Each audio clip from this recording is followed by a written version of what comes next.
The role of the corporate communicator in preventing burnout. Burnout may be the corporate epidemic of our age. Reports are coming in from everywhere about the rise of burnout and its implications in the poor employee engagement numbers that we see. Corporate communicators play a critical role in reducing the spread of burnout in the organization and preventing it where it hasn't started. Playing your role starts with understanding what burnout is before discovering what you can do to stop it. So, what is burnout? Burnout has classically been defined as exhaustion, cynicism, and a lack of efficacy. Reports vary about whether burnout is caused by the organization, a result of personal deficit of the individual, or simply a natural outcome of our world that impacts some people more than it does others. No matter where the blame falls, the question is, what drives it and what can we do about it? The key aspect of burnout is the lack of efficacy, particularly when viewed from the perception lens that communicators are keenly aware of. The employee's view of their efficacy is in question, not the objective reality of how they or the organization is doing. Sometimes stretch goals and continuous striving for the next level of corporate growth leave employees feeling that they're not successful.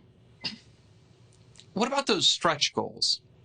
Stretch goals are critical to many organizations' approach for driving performance. The thinking is that by creating goals that require a bit extra, employees will produce that little bit extra. When they do, the goals are met and all is well.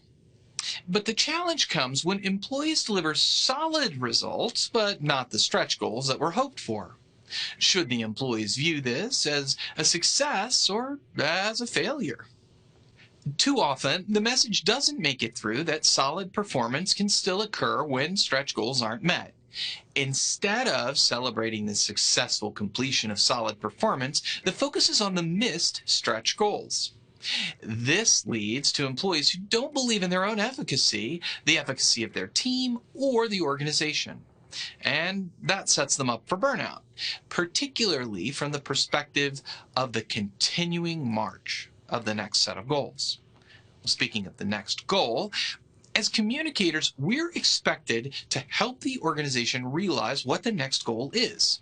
However, if we neglect to celebrate our successes on the last goal, or we don't integrate that success into the messaging of the next goal, we encourage employees to believe that what they're doing just doesn't matter.